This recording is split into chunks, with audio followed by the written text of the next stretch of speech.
Om te dhyan yoga nugata apasyan.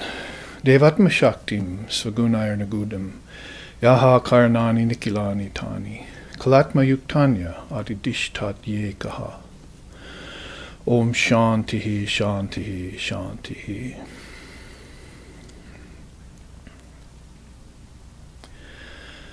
Practicing the yoga of meditation, the ancient seers of India perceived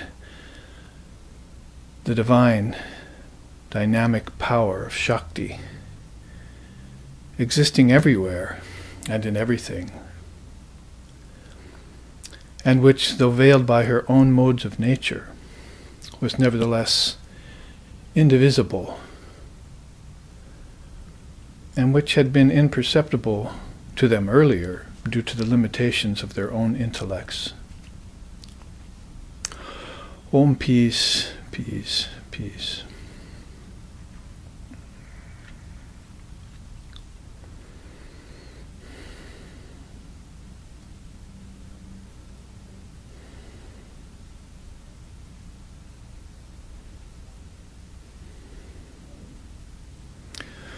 Om Sahana, Om Sahana Vavatu, Sahana Bhunaktu, Sahaviryam Karava Vahai, Tejasvi Navaditamastu Ma Vidvisho Vahai.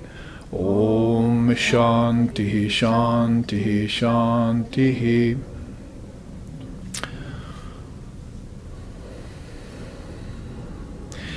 May Brahman, the reality, protect us. May Brahman sustain us. May Brahman illumine our thinking process. May we not find fault with each other, with the world, or with the teachings. And may what we study be a source of inspiration to us eternally. Om peace, peace, peace. May peace be unto us, and may peace be unto all. Om Hari Om.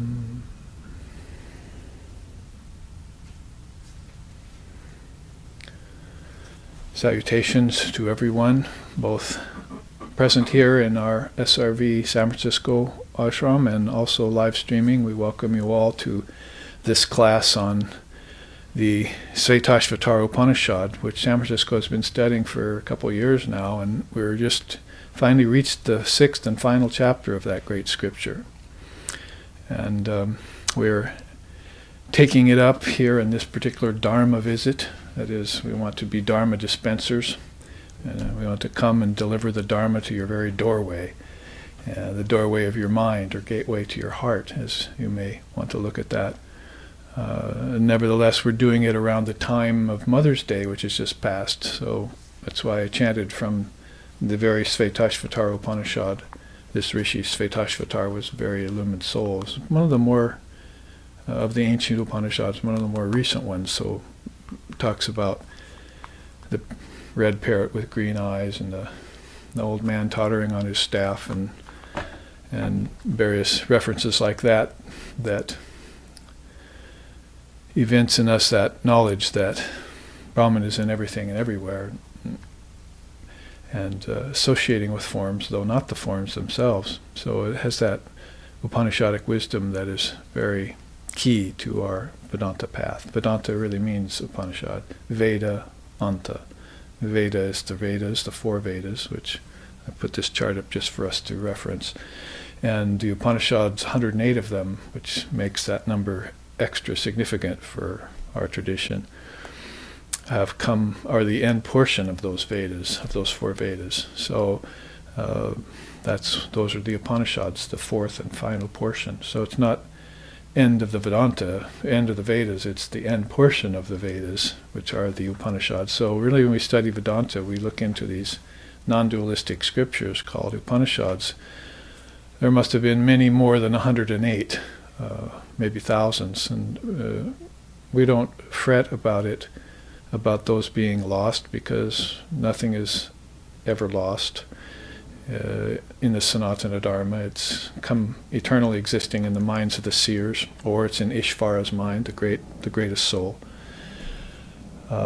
the Trinity, Brahma, Vishnu, Shiva, everything comes out of them and goes back into them, so the appearance of coming and going is all apparent or non-actual, when there's just this one abiding reality in and everything, which this chant from the Upanishad just stated. They meditated in ancient India, they saw the Devatma Shaktim. Devatma means the Deva, the goddess of the Atman, and the Shakti, the power, the dynamic power that comes flowing out, which is at the basis of all these worlds. And they saw that although she's veiled by nature, she's never in nature. She's not caught in nature. She's always transcendent of it, and really is their own consciousness looking on to nature. And even though she's veiled by those things, she's nevertheless one and indivisible, and she was imperceivable or imperceptible to them earlier because of the limitations of their own intellects, and that's why they had to meditate, so that they would open these gateways, nerves. Just like your body has a network of nerves, your mind has a network of nerves. We're not talking about your brain, we're talking about your mind. That's the kingdoms of heaven within you are in your mind, and you must take your consciousness away from external things, turn them inward, and then have that consciousness course along those nadis, they're called in Sanskrit. Nadis mean subtle nerves. So you have to leave your physical body behind and get into your subtle body. You do it every night in dream, and you do it, you take these channels at death when you leave the body. So these nadis have to be open. So you do certain breathing exercises to open them. You sit in a good posture and master your posture to open them. The 8 limbs of yoga. You do all your practices, and or practice the Kundalini system and open the chakras, however you want to say it. India's replete with so many ways to open these doorways, and then life can really begin. Everything before that hasn't been life at all. It's been mundane life, or worldly life, or confused life, or scattered life. Life and mind are really one the same, because life came out of mind. We'll look at that when we look at the Parastika body, which the Svetashvatara mentions right out the top of the 6th chapter.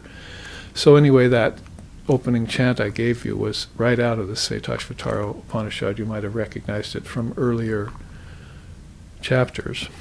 And we've also taken it out and memorized it as one of our 7 meditation chants. The tradition is there's 7 peace chants, right? And so they appear at the beginning and the end of every Upanishad that you look into. If I looked at the Svetashvatara Upanishad, I'd immediately come upon one of the peace chants. Oh, there it is. Sahana Vavatu, Sahana Bhunaktu. We just chanted it, you see. I mean, Brahman, protect us and nourish us and sustain us and so forth. At the end, I'll find another one, you see. So these 7 peace chants are classic representations of true peace, not just happiness or the peace of a good vacation, or a peace of resting in nature happily. The peace that passes all understanding is more like it, or the peace that should accompany the mind when it moves into these inner worlds and takes on its other bodies. Consciously it should be doing this, not with doubt or with reticence or dragging its feet. This is true life, is what I'm saying. It's eternal life, what Christ talked about. The fishermen along the river didn't have it. They had everything else. They had all external life, but they had no inner life. So he had to make them fishers of men. And so he had to open up these rivers, you see, these nadis, these currents, these channels, these lotuses, these chakras. In the heart there's thousands of where all the nerve endings meet, abides the Atman. You see, so you have to open passageway to that highest reality. So in that way, Svetashvatara, this great rishi, is going on and on about not only that, which the Upanishads focus on, non-dual reality, but all the things you'll meet along the way, see, that you don't see outside in this world. Gods, goddesses, celestials, ancestors, those are all inside of you. And so you have to move in and make your acquaintance with them. You see, neutralize your karma with them, particularly around the ancestors. And it's like Buddha did, so you can see your way through to the source again. We're all involved in this day and age, and particularly in this country, with evolution. And think we have to go to the zoo to see our relatives or something. But basically we have to go inside to see our real ancestors. You see, our real ancestors aren't monkeys and paramecium and so forth. Those are just forms we assumed along the way on the physical level. But there are at least 5 other levels of consciousness beyond the physical that science doesn't account for, because it simply can't see them with the senses, understand them with the senses. Mundaka Upanishad says the senses are defective by nature. Why? Because they're outward going only. So you have to open up 5 other kinds of senses inside of you, subtle senses, you see. And those are like dream senses, like you dream tonight and you see, taste, touch, and hear and smell in a dream. And these senses are shut down at that time. You see, the hawk pierces the akashas and rests in its nest inside, is how one of the rishis, Pipalada, puts it. He pierces the sky and rests in its own nest. So it begins to take this inward journey that it does every 24 hours anyway, but now it has to do it in meditation, consciously, and then it will meet these beings, whatever it wants to see. If it wants to see its great-grandmother again, or if it wants to see an angel, or if it wants to have a vision of a god, it will have darshan with these beings in a conscious way, and then doubt will die. See, if you just do it in a dream, it's not enough, because your psychology, Western psychology, and your Western religion, and your Western politics and all that has not cleared the way. They're focusing on the outer only. So that's evolution. Billions of years and then an end, you see. So that's not fair, you see. First, number one, consciousness isn't engaged in that evolution. You're not providing for your own consciousness in that process. You're only providing for nature and its permutations. But when nature reaches the end, then it has to turn and go back to its source, see. And there are certain principles inside called tattvas that you account for. Inner senses, inner elements, inner realms, akashas, lokas they're called. Well, we have no words for these in English, so we don't know about them. So take up the Sanskrit language and this chant about the Devatma Shaktim that they meditated on. They found her and she revealed to them the essence of the scriptures, and then they put it into words finally, after reciting it to their children and not writing it down for the longest time. Then they finally put it into words, and became 108 of them have lived these many thousands of years since that period. So we're taking up one of those Upanishads. We'll take up another one after we get through with that. We've been through several, and we've been through other scriptures of India too. But if you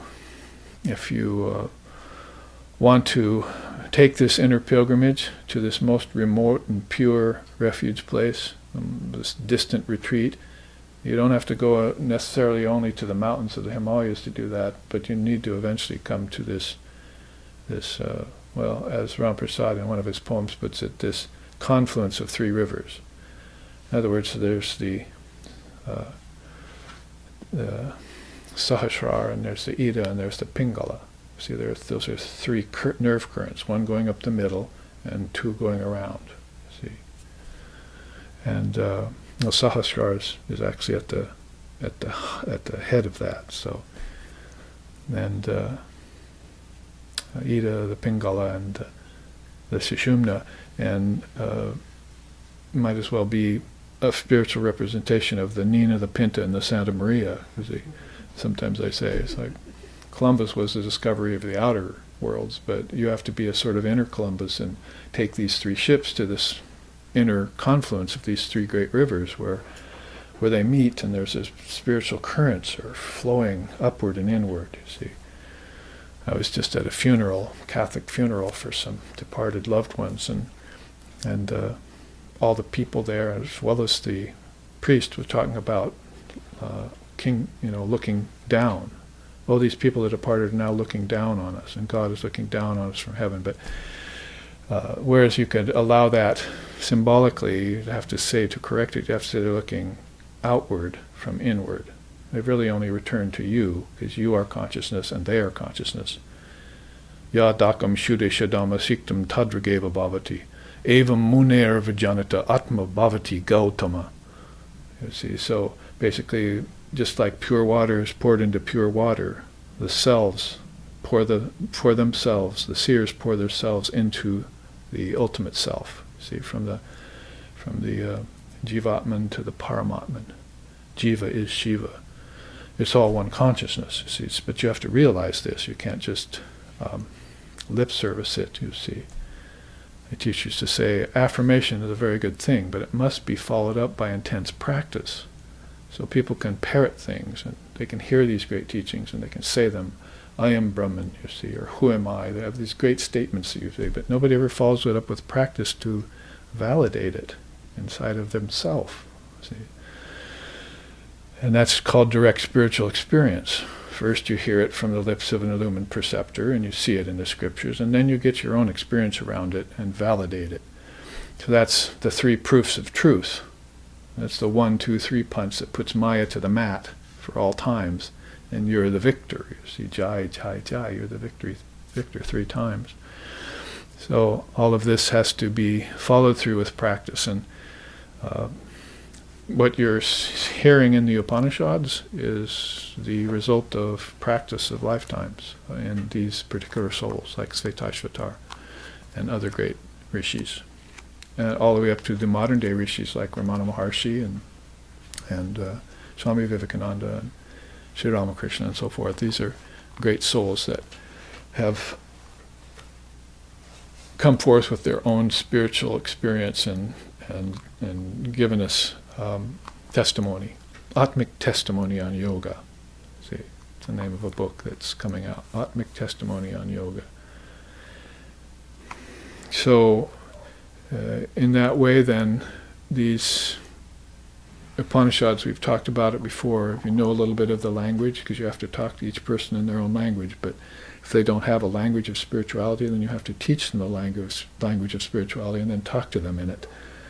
So you have, it's like going to Spain, having a good time, but you don't know Spanish. But the next time you go 10 years later, you've learned Spanish, and now the whole country opens up to you. It's the same with this inner country of spirituality, that it'll all open up for you when you learn the language, some of the words, and like nadis, nerve currents that flow inward, or Maya, beware of Maya, as they say.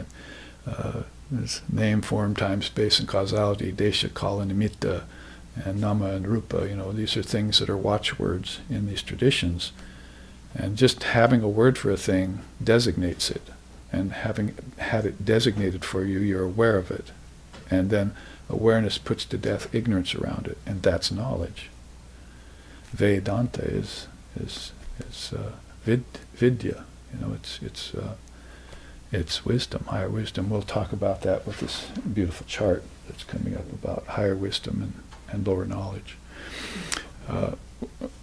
So I want to start off this class officially with, this has been my usual preamble to sort of get your feet wet or have a little advanced taste of the higher mental atmosphere that we're trying to approach. You see, as we take up an Upanishad, time is nothing. Billions of years are nothing. When you take up a scripture like this, then the rishis are right there with you. They might as well be sitting beside you. Vivekananda, and I was thinking about it at that funeral I attended in that mass last week, so that Vivekananda said, our loved ones have not passed, they've not gone anywhere. They're still right here with us in this very world, only in a different dimension. So there's really one world, but it has different dimensions, and the senses can't perceive certain of those dimensions. In fact, the senses start perceiving scattered mind with a scattered mind, you see, and then they don't see dimensions anymore, they see dementia. So you want to see these inner worlds, right? You have to open them up and look at them. Of course, people will call you demented when you do. The scientists and intellectuals and so forth, God doesn't exist and all that. But it's not a matter of whether God exists or not. The truth is that God is existence, that everything is that, and you are that too. And that's what you're trying to prove here. You're trying to make these connections. They're called vyahritis in Sanskrit. The only word we have in English is connection. We think of maybe, getting into a house with some wiring and connecting something to another thing so your juicer will work, you see. And your appliances and so forth, and your TV will turn on, unfortunately. So basically, you have to make these connections inside too, these vyahritis.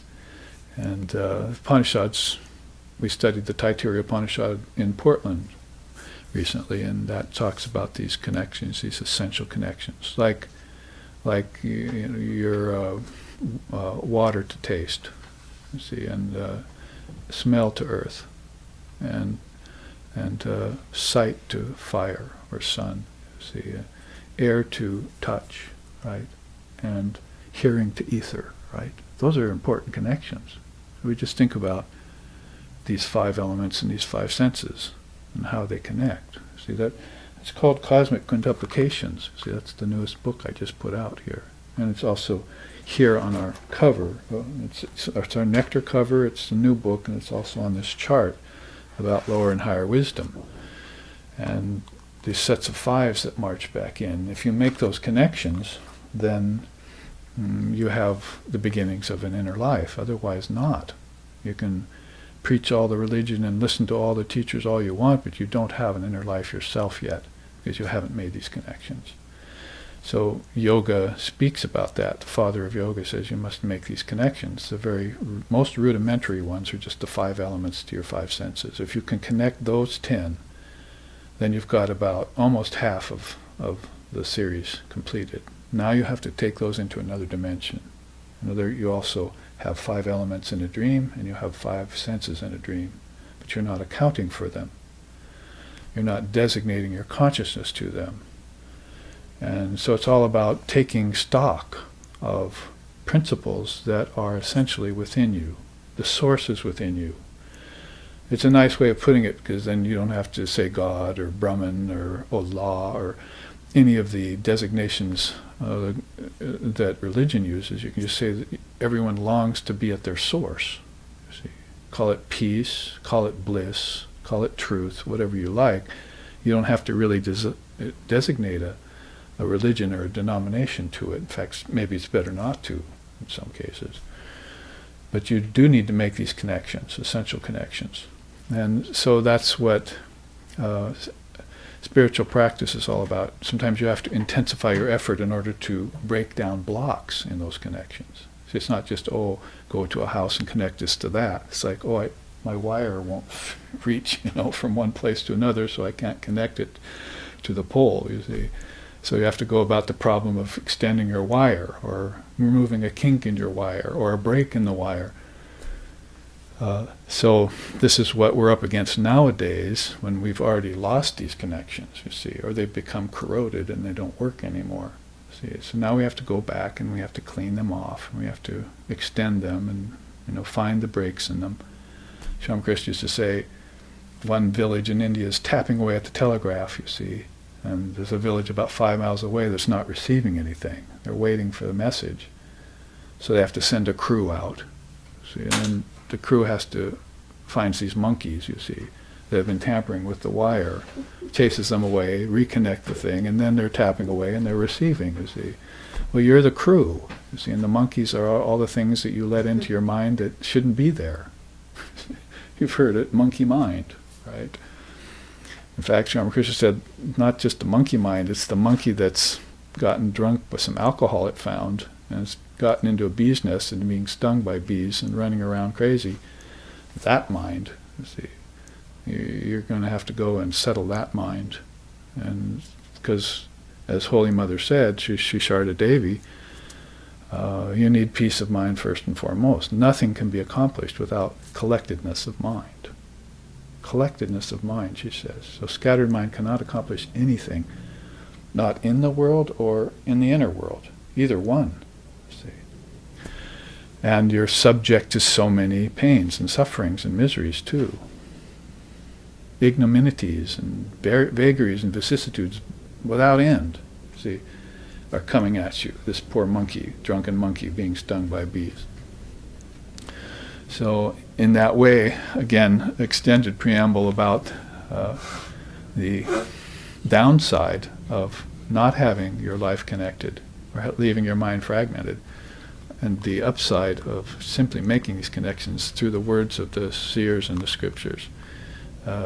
Fortunately for us in the Vedanta tradition, which I would say is just a cover-all for yoga, Samkhya, and Buddhism and others, that the non-duality that flows out of India and back into India, from the lowest chakra to the highest, if you want, and back again, that we're very fortunate because these scriptures are unencumbered pretty much by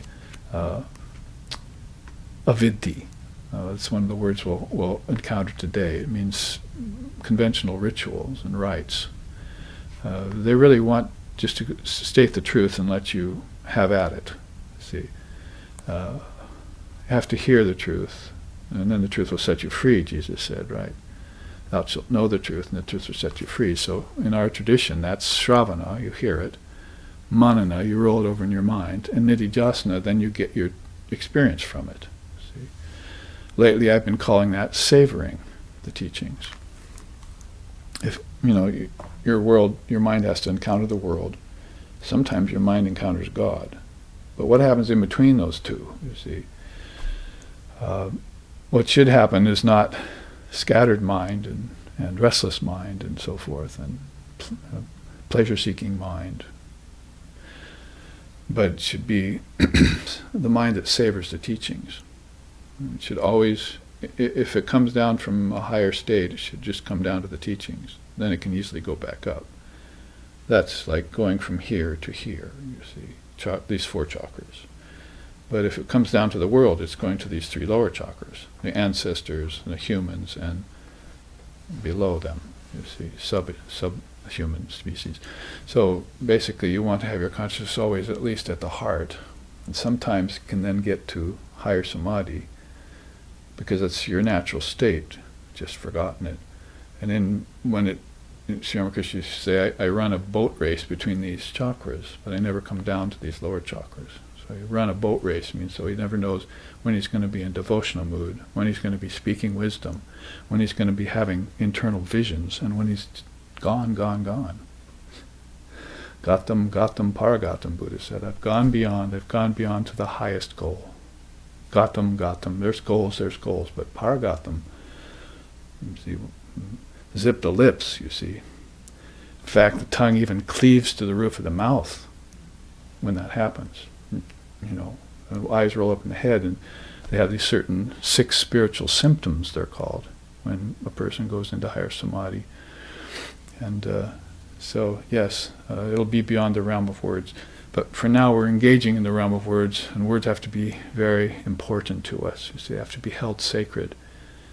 There are certain mantras that are very banal, you see, and then there are very conventional mantras, like "How's the weather?" is the only thing you can say to your neighbor, you see. You're not leaning over the fence to your neighbor and saying, "How's your Atman today?" You see. Well, my Atman's good. How's your Atman? You see. And talking about higher things. You're basically leaning over the fence with a whole mind full of Maya and sharing your Maya with him, and then he's sharing it back with you, and you never get beyond that, you see. So nothing profound ever happens in your life because your mind is always in that low state, you see. Heavy, like rainwater falling and seeking the lowest place, Sri Ramakrishna said. That's the worldly mind. But your mind should be more like a hot air balloon, see, always rising. Can't keep it down, right? So why is that? That prana is always down moving, and we got to get it to move up, you see. Or to be more specific, it's always outward going, so we have to get it to move inward. See? And that's inner life. And I've looked around the world and I see precious few people with an inner life. And I see a lot of people talking about inner life, but they don't have one yet. See? If they did, they would be acting different, speaking different. And it would be a matter of transcending mundane human convention and living in a higher state of awareness, which is your right, your divine right to do so. So, again, phase 3 of my preamble, as we get on to this, what I'd like to do with you is just read chapter 6 straight through. I know I have a hard time not commenting on every word and sentence that comes up, because they're so profound and, to me, very inspiring.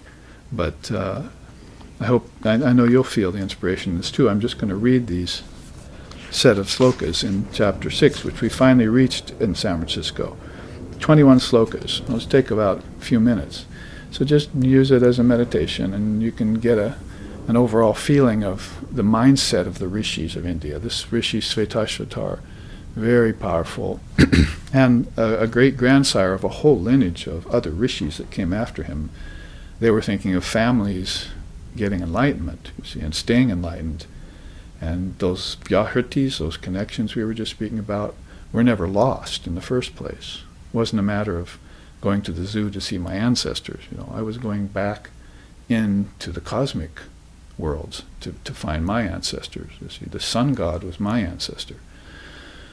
And these are eternal principles, whereas out here in evolution, they're all non-eternal. But nevertheless, from the infinite, the finite has come, you see. But being infinite, only infinite remains, as the Upanishads chant to us. So let me read this chapter 6 and this 21 slokas to you straight off, and then we'll look into them. Some deluded thinkers speak of nature, others of time, as the force that revolves this wheel of Brahman. But really all this is only the glory of the Lord, manifested in the world. It should be known that energy assumes various forms, such as earth, water, light, air, and ether, at the command of He who is the master of the gunas and the maker of time, who is omniscient, who is pure consciousness, and by whom all this is ever enveloped. After setting the creation in motion and withdrawing himself from it, he unites the principle of spirit with the principle of matter, using 1, 2, 3, and 8, through the mere instrumentality of time and their own inherent properties.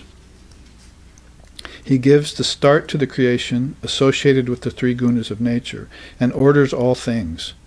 Again, in the absence of the gunas, he destroys all created objects, and after destruction remains aloof in his own essence. By previously meditating as seated in one's own heart on the absolute being who appears as the universe and who is the true source of all creatures, he can be perceived even though he is the primeval cause of the union of spirit and matter, as well as the partless divine entity transcending the 3 divisions of time. Knowing him who is the origin and dissolution of the universe, the source of all virtue, the destroyer of all sins, the master of all good qualities, the immortal, and the abode of the universe, as seated in one's own self, he is perceived as different from and transcending the tree of samsara, as well as time and form. May we realize him, this transcendent and adorable master of the universe, who is the supreme Lord over all other gods, the supreme God above all other lords, and the supreme ruler over all rulers. He has nothing to achieve for himself, nor has he any origin of action, any organ of action. No one is seen equal or superior to him. His great power alone is described in the Vedas to be of various kinds, and his knowledge, strength, and action are described as inherent in him. No one in the world is his master, nor has anyone any control over him. There is no sign by which he can be inferred. He is the cause of all and the ruler of individual souls. He has no parent, nor is there anyone who is his Lord. May this supreme being, who spontaneously covers himself with the products of nature, just as a spider does with the threads drawn from its own navel, grant us absorption in Brahman. God, who is one only, is hidden in all beings. He is all-pervading and is the inner self of all creatures. He presides over all actions, and all beings reside in him. He is the witness. He is pure consciousness, free from the three gunas of nature. Those wise ones who ever feel in their own hearts the presence of that Lord, who is the one ruler of the inactive many, and who makes the one seed manifold, to them belongs eternal happiness and to none else. He is the eternal among non-eternals, and the intelligence among all that are intelligent. Though one, he grants the desires of the many. One is released from all fetters on realizing him, the cause of all, who is comprehensible through philosophy and religious discipline. The sun does not shine there, neither the moon nor the stars. There these lightnings shine not. How then can fire shine there? Because he shines, everything shines after him. By his light all this shines. The one destroyer of ignorance in the midst of this universe, he alone is the fire which is stationed in water. Realizing him alone, one overcomes death. There is no other path for emancipation. He is the creator of everything as well as the knower of everything. He is his own source. He is all-knowing. He is the destroyer of time. He is the repository of all good qualities and the master of all sciences. He is the controller of matter and spirit and the lord of the gunas. He is the cause of liberation from the cycles of birth and death and of bondage, which results in its continuance. He is the soul of the universe. He is immortal, and his is rulership. He is all-knowing, all-pervading, protector of the universe, the eternal ruler. None else is there efficient to govern the world eternally. He who at the beginning of creation projected Brahma, the universal consciousness, who delivered the Vedas unto him, who constitutes the supreme bridge of immortality, who is partless, free from actions, tranquil, faultless, taintless, and resembles the fire that has consumed its fuel. Seeking liberation, I go for refuge to that effulgent one, whose light turns the understanding towards the Atman. Only when men shall roll up the sky like a skin will there be an end to misery for them without realizing God. This highest mysticism, expounded in the Vedanta in a former age, should not be taught to one whose passions have not been subdued, and not to one who is not a worthy son or disciple. These truths, when taught, shine forth only in the high-souled one who has supreme devotion to God, and an equal degree of devotion to the spiritual teacher. They shine forth in that high-souled one only.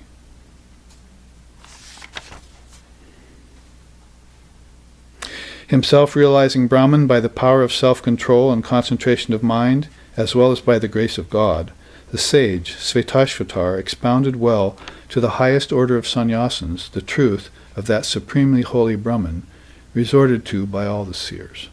Om, peace, peace, peace. So you just heard the 6th chapter of the Svetashvatara Upanisad, and you could, as you listened, many of you probably heard at least 2 or 3 slokas in it that we've memorized over the last 20 years. There was Natatra Suryabhati Nachandra Tarakam was in there, that is, there that light of the sun, nor sky, nor of lightning, nor of fire shines not. A beautiful one. And there was Nityo Nityanam Chaitanas Chaitananam in that chapter.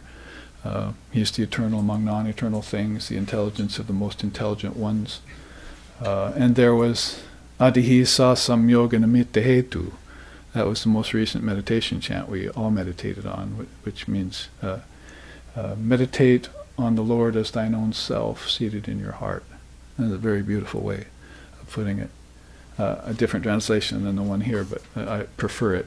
Meditate upon the Lord as thine own self, seated in your heart. Where was there any difference, any real difference between God and mankind? There never was. We created those differences and believed in them to our own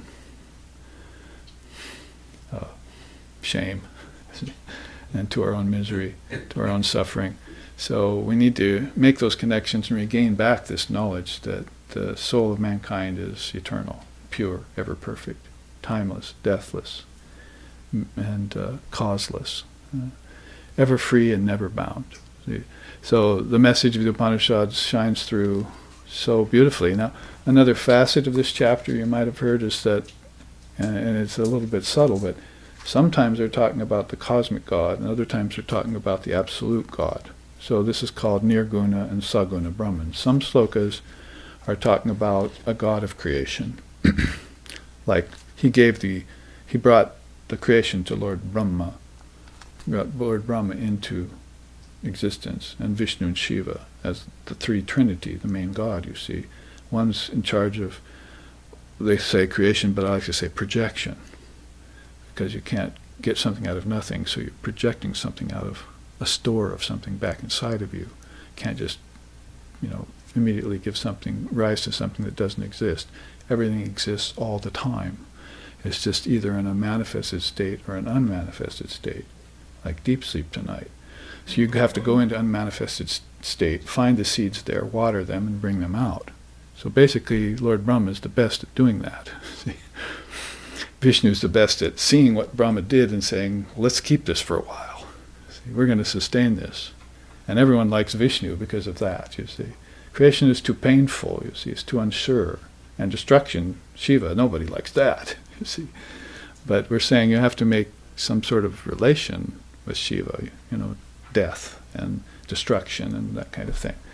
But we like to use those words projection, sustenance, and withdrawal, because they carry not only, to save people's egos, because it might be too hard for them to think about destruction or even birth, which is painful.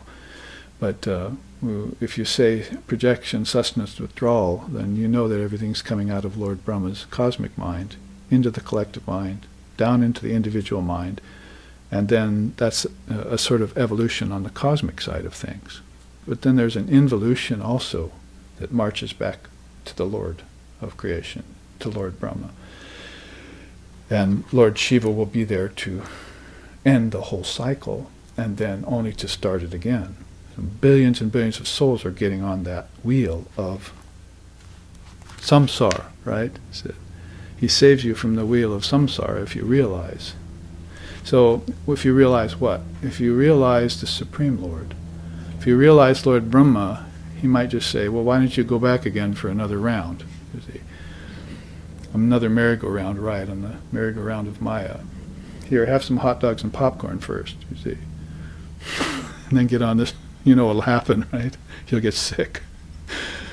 But if you realize the Supreme Lord that gave the power of Lord Brahma to project things, then you're free from this cycle of samsara. You get off this wheel of birth and death, as the Buddhists would say. Kala Chakra, Lord Buddha called it, the wheel of time. Kala Chakra. So that's another facet about this chapter. You have to know when they're talking about the qualified Lord and when they're talking about the unqualified consciousness, which is non-dual. One is qualified non-dual, the other is non-dual. Both very high principles, but there's no getting beyond the fact that everything comes from formlessness into form and then merges back into formlessness. From the infinite, the finite comes, but still only infinite remains. So you can never get away from that all-pervasive essence, which you are, is your true nature. So let's look at some of these slokas. I'm only going to choose certain ones to teach, so we could even be finished with this chapter tomorrow. I know what you're thinking, but we are almost through with this Upanishad, and we'll take up another one, but these slokas are very much impregnated with that power of both formless and formed Nirguna and Saguna Brahman. And I'll try and bring out those distinctions as we go along. So again, I will read you the first two slokas, which I'm not going to comment on too much. Some deluded thinkers speak of nature, others of time, as the force that revolves this wheel of Brahman. But really all this is only the glory of the Lord manifested in the world. So we're trying to assign finite things to an infinite source or essence, you see. So you'll think of God in the way that you're trained, you see. If you're trained as a biologist, you'll think of reality as biological. And if you're trained in religion, you'll think of not of reality as religious, you see. You'll be using those words that are available to you to explain something which is inexplicable, ultimately, is kind of what they're saying here. The other facet of this that's good is that it echoes back to the very first chapter. In fact, wasn't it even the first slokas that they're just repeating here? Students of Brahman discuss, what is the cause?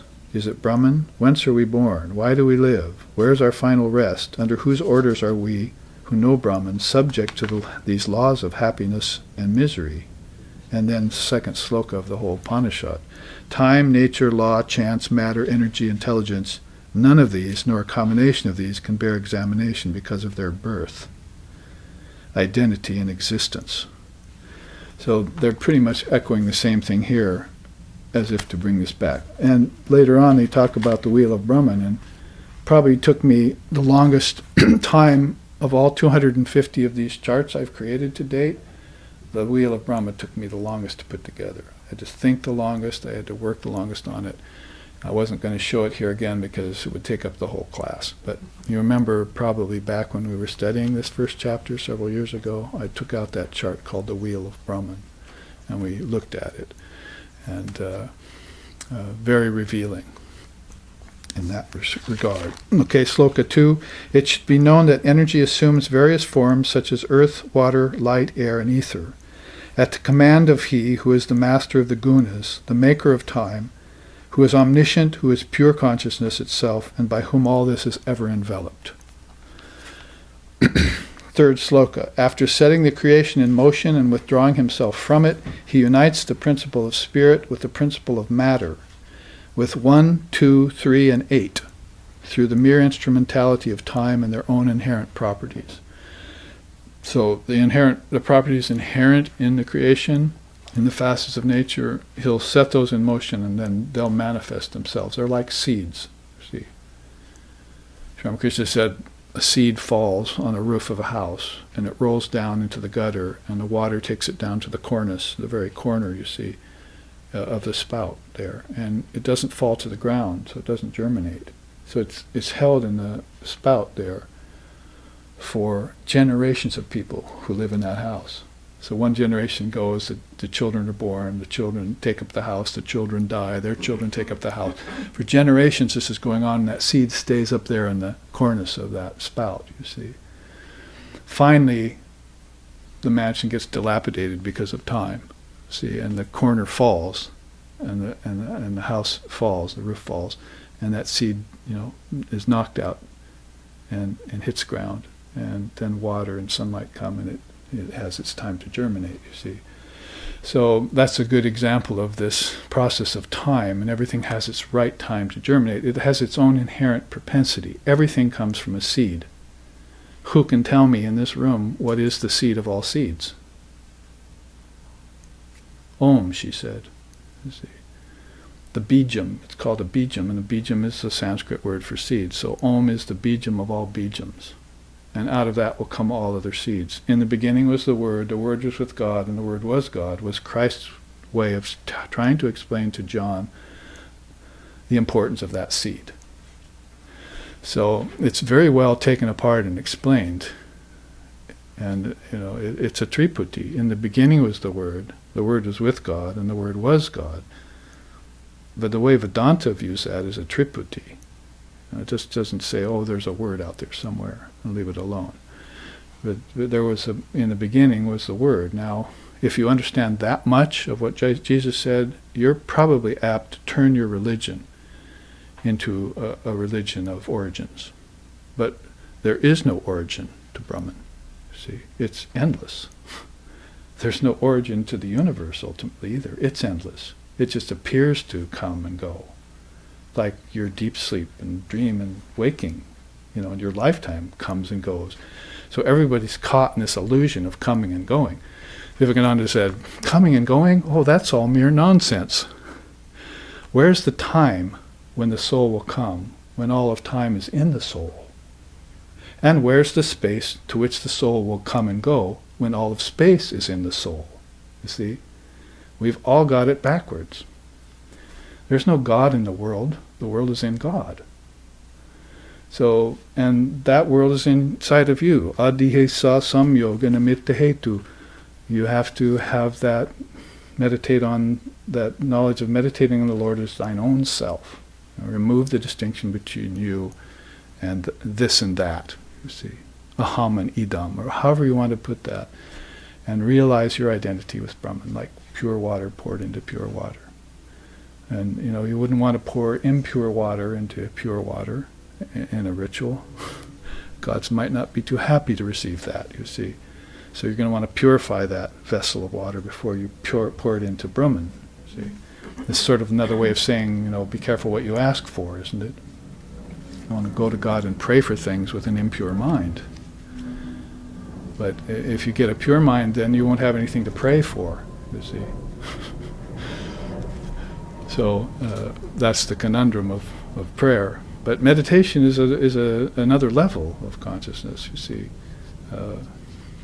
You don't pray to God in heaven. You pray to your own self as that Lord seated in your heart.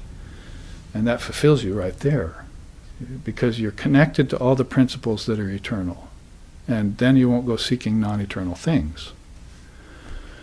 It's been said in very nice ways in all these traditions. But particularly in Vedanta and Upanishads, it's just pretty much straight to the source. So, you're probably wondering, he unites the principle of spirit with the principle of matter with 1, 2, 3, and 8. Oh, what the hell are you saying there, Mr. Rishi? You see, said the man from Texas. Explain that to me, you see. So 1 is ignorance. How does spirit get united with matter? Through ignorance. Vedanta is the only tradition that will tell you that. Otherwise it's, creation is beautiful and it came from God. But creation is not beautiful. It's quite ugly. And you don't want to get on that wheel of creation. Not without discrimination. See? Not without wisdom of what's happening. People are pulled into birth, life, and death in a wheel without knowing what's happening to them. Lifetime after lifetime. And they're just immature little children going from birth to death and having their pleasures which are insipid in the end, and their sufferings which are onerous in the end, and along the way, trying to seek pleasure and shun pain. And it won't work because the two are a duality. They go together. So you can't have one without the other. And in heaven, it just gets a little less pain and a little more pleasure. So heaven is no solution. You don't want salvation, you want liberation. And it would be nice never to have had to seek liberation in the first place, right? I am that. Means the seer who, whether he's in the body or not, knows that all of this is nonsense. Coming and going is all nonsense. Passage of time is all nonsense. Come to tomorrow's class, and I hope to have a chart there for you called the 6 secrets of yogic, of time in yoga. 6 esoteric secrets, it's called. Probably way over most of our heads. But I think I can explain it to you the way that Father of Yoga wanted to sort of give you an intimation of these doorways, these secret doorways that we were just talking about, that you have to connect to. Just going to take a shift of your consciousness, an opening of your consciousness. It doesn't have to take a lot of intense knowledge, or practice will help and qualification will help. But we'll look at that tomorrow if I have that for you, if we get to that sloka. So, 1, it connects matter with spirit through 1. Because how can spirit ever be matter? It's impossible for spirit to become matter. Yet here it is all around. It's matter everywhere, and there's some consciousness in it. First thing we'd probably say is there's intelligence in it. We hope. So if there's some intelligence in mankind, in other words, because it's not there in animals, and it's not there in insects, and it's not there in plants. You've got instinct there. You've got attachment to nature there. But in mankind, you're starting to see the inkling of intelligence. That's why there are these 4 wounds that Mother gives us. First is a human birth. They're very keen on that. A human birth. Man wanted to experience life on earth, so he said to God, this is right out of the Upanishads, give me a body. So he gave him a horse's body. So man's consciousness went down and got into the horse's body and ran around and ate grass all day, you see, and defecated and fertilized and things, you see. And then it said to God, this is not good. I need a better body. So he gave him a cow's body. And this went on, you see. Finally, God gave him a man's body. That means a woman's body too. So it gave him a human body. And man loved that. You see, the conscious said, well, here I can eat, drink, and be merry. You see, this is great. And so they said, oh Lord, this is well done. So to this day, in our tradition, human condition is well done. You see, that is, the body is perfect for our purposes. Now, what are our purposes is the question, or have we lost our ultimate purpose in the pursuit of these other goals, you see, that are bringing us polluted environment, that are bringing us warring against nations, and a whole list of other problematic things, you see, that are causing karma and causing rebirth. So that's why I say, ignites matter with spirit through 1, through 2, through 3, and through 8. So to the 1, it's matter only gets united with spirit through ignorance, because matter is different than spirit. It's my nice little thing around here with oil and water, you see. Oil and water don't mix. We do that for the children. Put them in a vial, cap it off, color the oil, and then shake it, you see.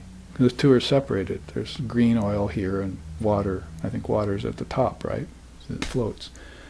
So that's matter and spirit. You see, now shake it. And they mix, and the kids say, matter and spirit, what a nice mixture. Yeah, for about 48 seconds, or 48 lifetimes, I used to say. See.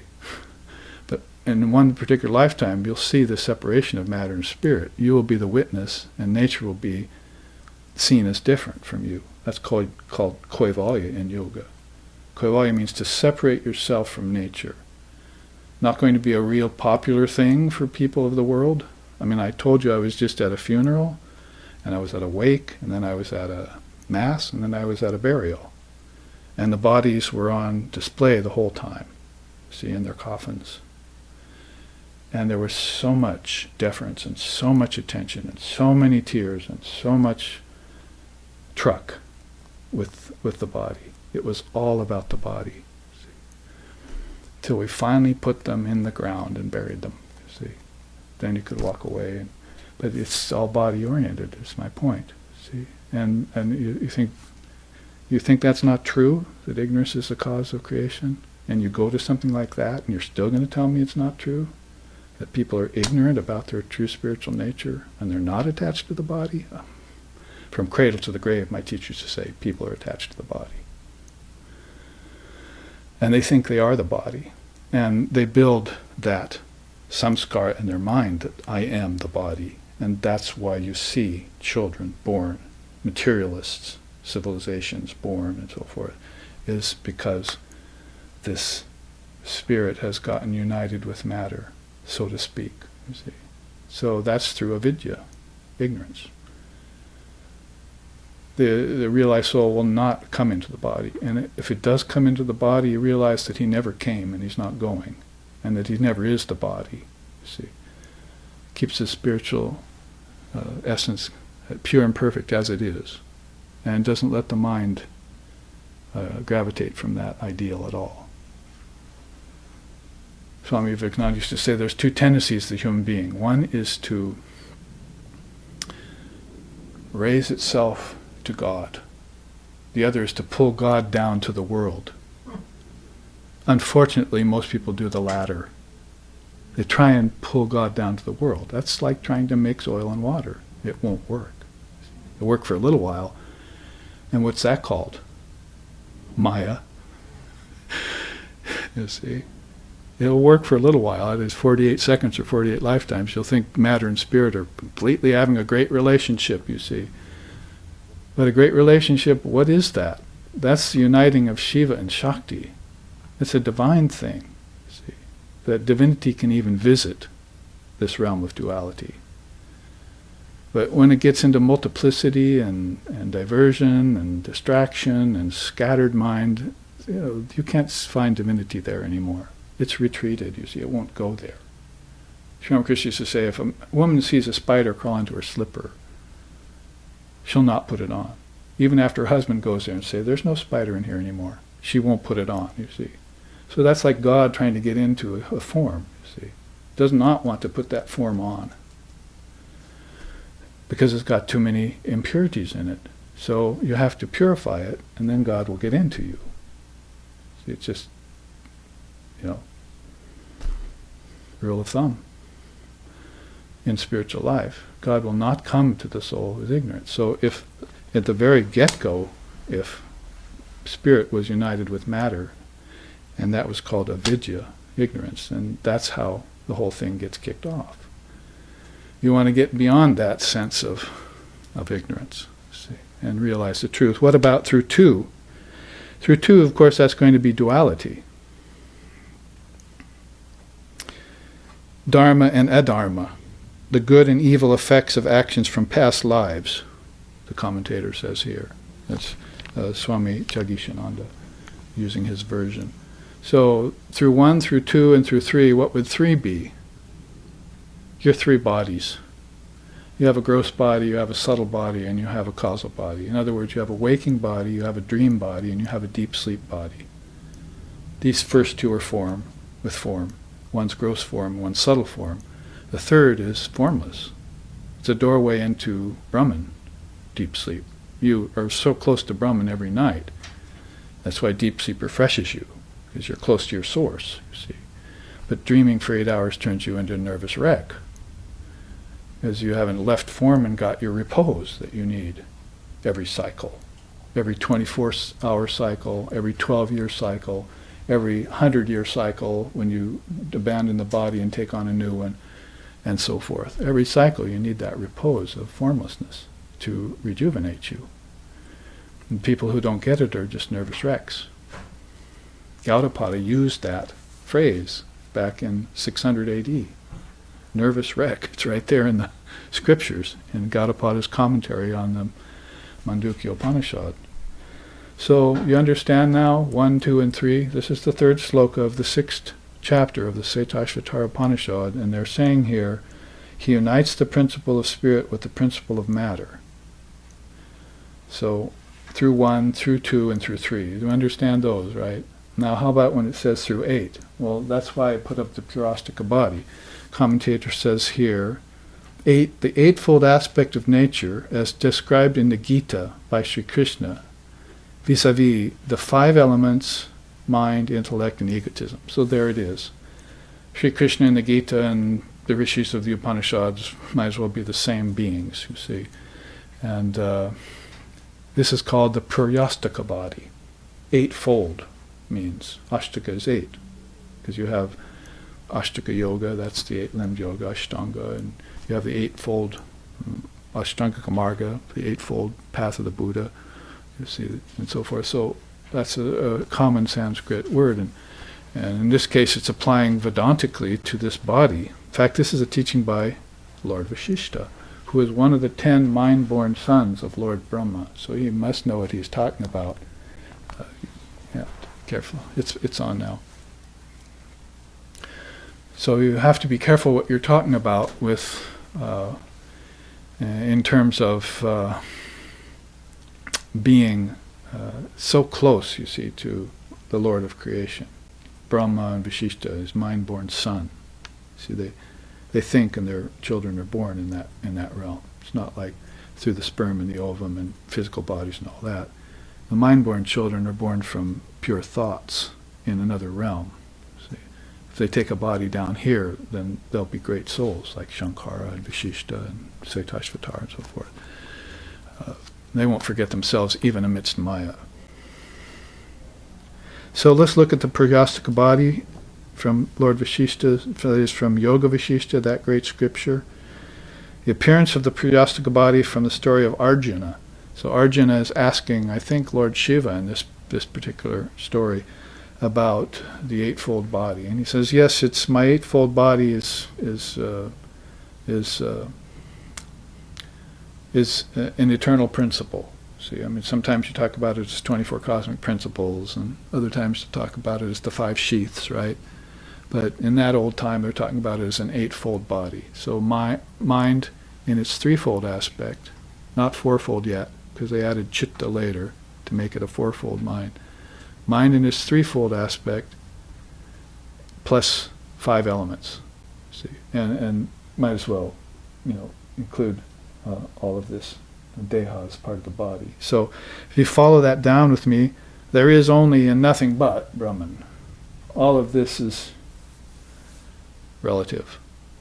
This is the only reality. There's nothing but that. So all of this is a play, or it's a sport, or it's a manifestation of ignorance, cosmic ignorance, see, or it's a reflection, or it's an expression, or it's an outright illusion.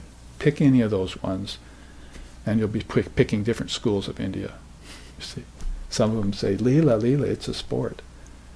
And then other people come back and say, why would God want a sport? He's complete in himself. Gaudapada, right? God doesn't sport, doesn't want to get into a human form and suffer and enjoy. He's complete inside of itself. It doesn't need to sport. So you've got these protagonists and antagonists in each of these ways of thinking. And then you get down to the last word I mentioned, illusion, right? So you have these Mayavadins, these people who say the world is an outright illusion, see, and kind of rather stark and unkind way of saying it. Because other thinkers will then come along and say, well, it's an illusion as long as you don't know Brahman, but as soon as you know Brahman, then it's Brahman. That very illusion becomes reality to you. You could go to the Zen Buddhists for that kind of teaching. It's every man's consciousness, they say. It remains unrealized, then it's just, banal. But as soon as it gets realized, it's enlightened. But it's the same consciousness that's in the banal, you see. Because consciousness can never be besmirched, you see. It's pure and perfect all the time. And it's residing in the brute, and it's also residing in the seer, you see. Same consciousness.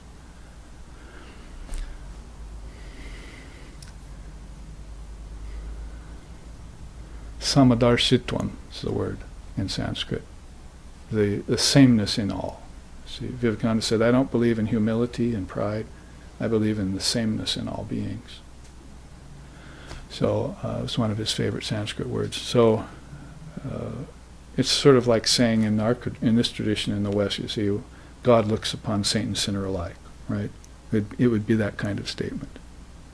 He loves the sinner as much as he loves the saint. In fact, he likes the sinner because, as India knows, if you can turn the sinner into a saint, that's a real statement. But you don't even have to, what good is it to turn a saint into a saint? He's already a saint, right? Nothing to accomplish, right? So beings like Narada and Prahlada, there were examples of beings in India who were raised up from this. One was a thief and so forth, and met a saint on the road, and the saint freed him from that, you see. For the grace of God, he got freed. Prahlada was an asura. He was born of the demons, but he became a sura, a god, through his love for Vishnu. Beautiful stories that would throw Sri Ramakrishna into samadhi if you mentioned them. If you said the word Prahlada in Sri Ramakrishna's presence, he was gone, you see, into samadhi. You couldn't get him out for hours. It was gone. It's so suggestive. Talk about the suggestiveness of a child. This is not a childish person. This is a childlike person. And that's different, see. So he was so pure and perfect and innocent in his own way. Not naive, but innocent. See, that when you mentioned anything of a high nature to him, he would go right into it. See, that's why he realized the same essence in every religion. It only took him a few days to do so. Nobody's ever done that. It's the first. Many people talked about it, but nobody proved the universality of all religions through their own experience in a few days. had a vision of Jesus, had a vision of Muhammad, had a vision of Moses, had a vision of Krishna, of course, and of course Kali. That's going to take some doing to have a vision of her. Most people don't want a vision of her. I once asked an artist to paint Kali for one of my CD covers. He said, no, if I paint Kali, my life will go change too radically. I'm not ready for that. I'll paint Vishnu. So we kind of had a compromise. I said, well, can you paint Durga? He said, well, that's going to be hard too, but yes, I'll paint Durga for you. But Kali, no way. So people know about the power in these deities, what they represent, and not all people, but some people are finding out. So 1, 2, 3, and 8.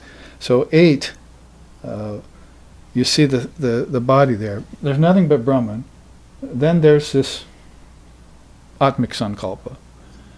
There's, of course, Mayak Sankalpa, and Vashishta explains that. That's not a route you want to go, projecting things out of ignorance. But if you see everything as a projection from Lord Brahma, which Vashishta would do because Lord Brahma is his father, then what comes is a very pure body that Kundalini loves to sport through, he says. See, if you have a pure body, Mother likes to get into it and sport there.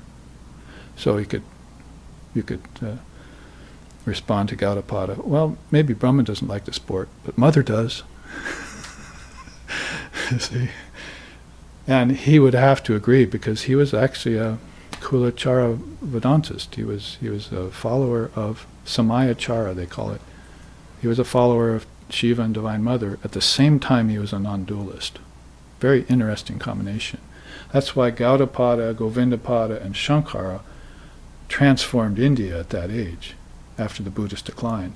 They brought back all of India and the non-dualism. They're credited with that. Very powerful tradition, those three. And Govindapada's last incarnation had been the father of yoga in 140 AD, Patanjali. So you've got yoga, Vedanta, and non-dualism, and Tantra all in that line right there.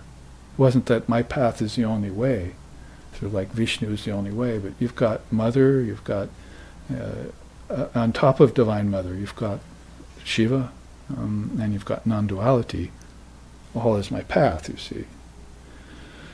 So there's room for grounds for acknowledging a divine sport, you see.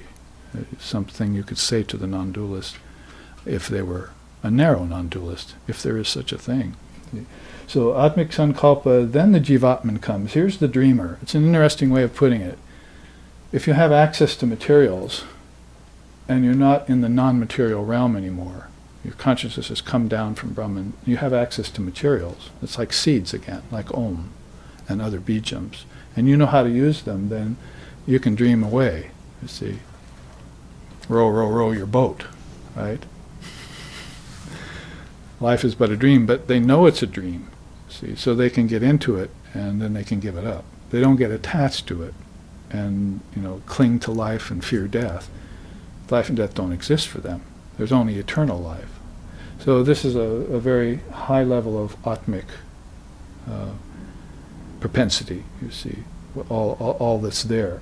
And what comes out of it is this body that the Lord gives, or that the Divine Mother gives. You need a human birth first, right?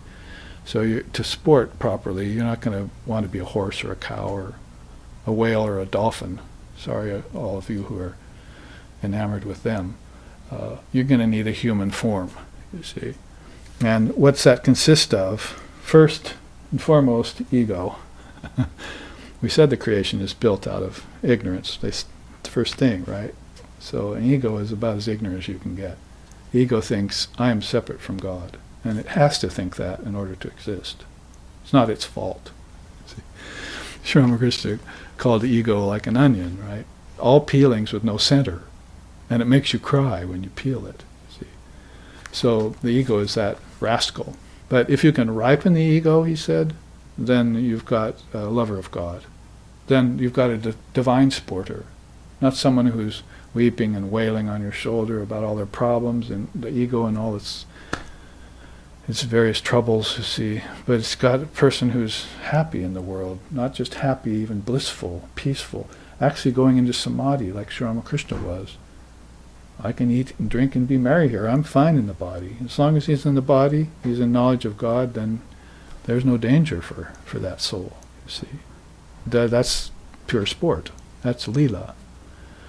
So, ahamkara, what's the beautiful explanation here?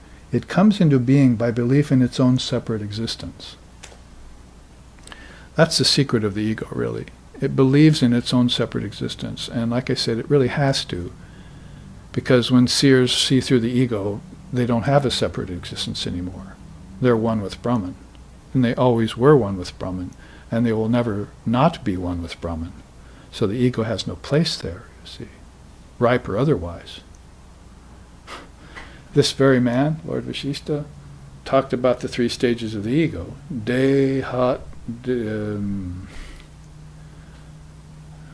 Dehatmahamkara means, deha means bodies. So it's the ego that thinks it's a body. That's coming, right? And then there's sakshahamkara. Sakshahamkara, the ego that is the witness of all these things. But then there's paramahamkara. That's Brahman. There's no ego there. See, it's given up its belief in separate self. But in the meantime, it's going to have one. So you probably don't get ego explained as well as this, but in our tradition, and Lord Vashishta being one of the best to do that, in a very simple way. I mean, that's about as simple as I can put it. Now you have manas. You see, mind comes into being. You have to form an eightfold body, right? So here's mind, manas, through dual contemplation of itself. So mind is going to have to leave the realm of non-duality. Manas is dual by nature, and it's got everything in it. It's got good and bad, it's got pleasure and pain, it's got life and death, it's got virtue and vice. See, these polar opposites. These contrasting pairs of opposites that Krishna tells Arjuna, you must get over them. These dualities, you have to get over them. Because Arjuna is trying to make his way out of the battlefield of the world, Kurukshetra, and he wants to get into a higher state of mind. So he says, you're going to have to give up these dualities like virtue and vice, and birth and death. Go kill your enemy across there and dispatch him. Do your best to do that. Do it without any anger. Destroy your enemies and reach the highest state of consciousness, but know that it's all just a divine play, that nothing matters. Kind of where we might part company with an ideology that says you have to seek for the meaning in life. There is no meaning in life. Nothing means anything. See, there's only meaning in eternal life, and that's everything. You get everything in eternal life. You get everything when you understand your source, your essence. And then this sport will be okay. You see, it won't be dangerous or risky, as long as you never lose your discrimination in it, you see, and become scattered and take the ego to be real, its separateness to be real, and take the mind and its dualities to be actual. See, you must remain, you can have an ego and a mind, but you must remain separate from them. Back here you're saying, I'm not the body, and that's probably the first teaching you ever heard when somebody mentioned the word Hinduism to you. Oh, they're the religion that teaches you're not the body. See, not that that's such a small thing, but it's much harder to realize you're not the mind and the ego. That only happens in meditation. Because the mind has so much in it that it can just distract you. Look at our scientists, look at our intellectuals. Completely taken up with the mind, just like animalistic people are taken up with the body. So there's a lot of subtler forms of Maya that come along to allure you, you see, and take you away from this precious, rare, non-dual wisdom that's the most immaculate and superlative bit of truth that you'll ever possess, and it's the hardest to hang on to at the same time. You may see it one day. Yes, I and my Father are one kind of realization, you see. I am Atma Brahma. And the next day you wake up and say, what was that again? I remember the words, but I don't remember the actual realization that I had that accompanied the word, you see. It's so enigmatic like that. And Maya is at work there, you see, causing you all of these tattvas, principles that mentioned here, 1, 2, 3, and 8, are at work. Maya is operative, you see, and you are in it. But if you're in Brahman, you're never in Maya, you see. Vivekananda said that. You're never in Maya. Maya's in you. So get rid of it. Just prefer to live in Brahman all the time. To prefer to be yourself. You see, your true self. Know the truth and be set free, and that's it. That's game over. See. So you might say when the great souls come into bodies like this, they're doing it for your sake. I mean, that's a principle in Christendom. See, with Christ sacrificing you for his blood for your sake and so forth. But it also applies to every other Christ-like being that's ever come to earth.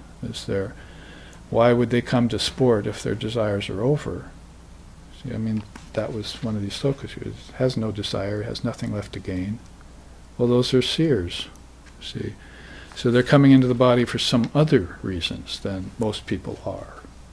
To pursue pleasures, or to get fame, or to have money, or experience riches, power over others. Those are occult powers, called the Ashtabala siddhis, 8 occult powers. People come in for those.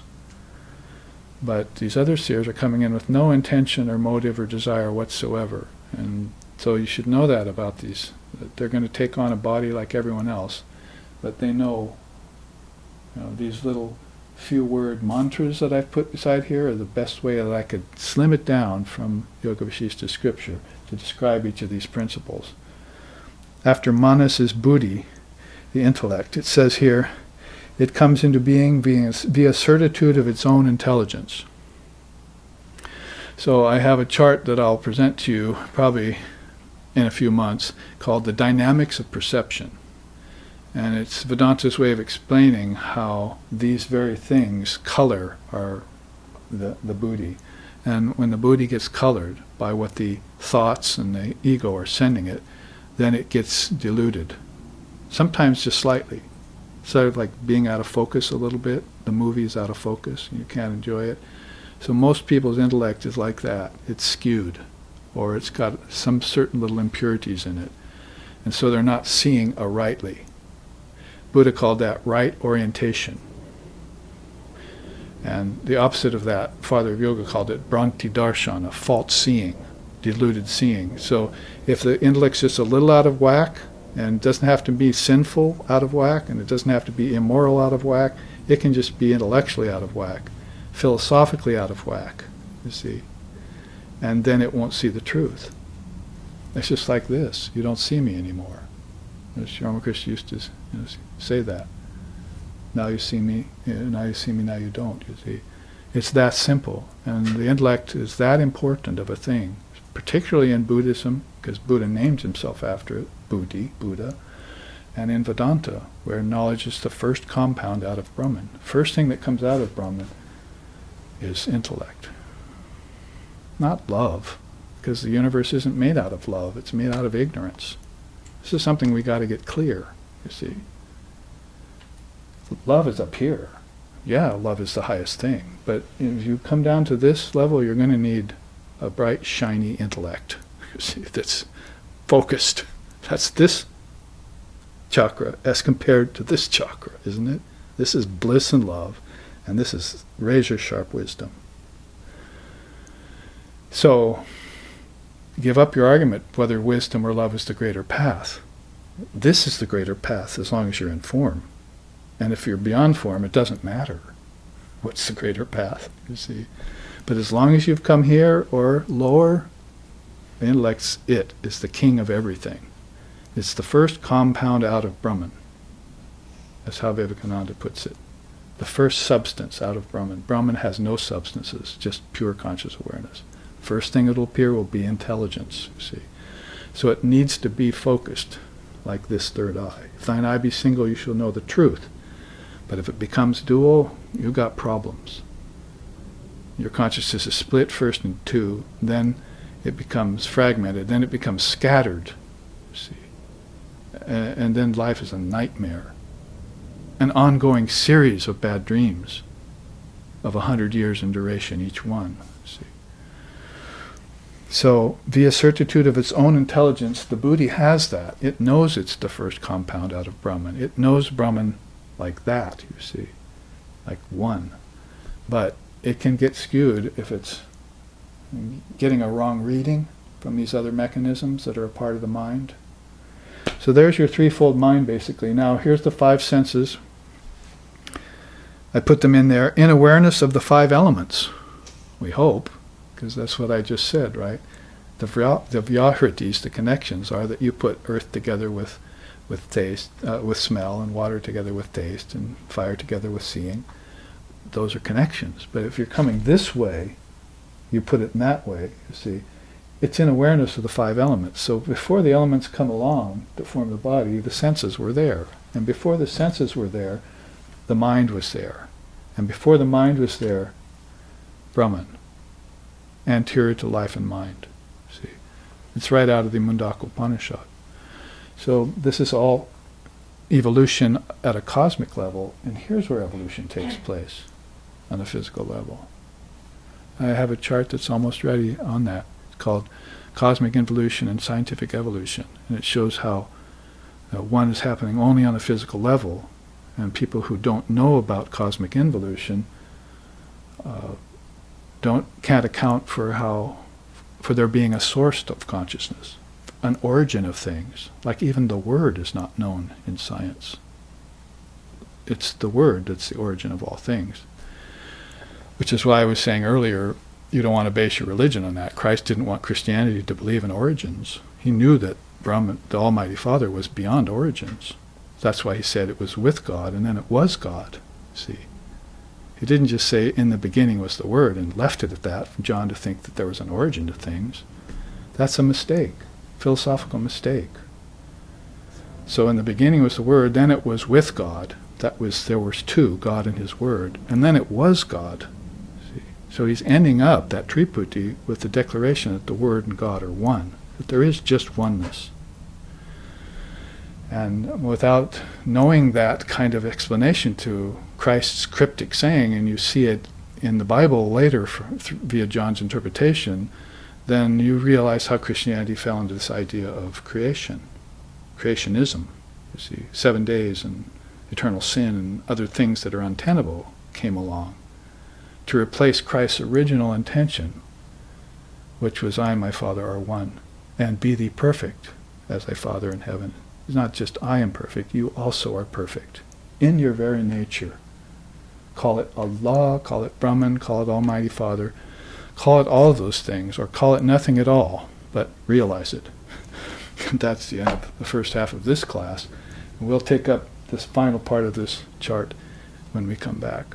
So we've made 3 slokas headway. So let's take 15 minutes. Live streaming audience can look at this while we're away, and we can gain some refreshment here. Thank you for your kind attention.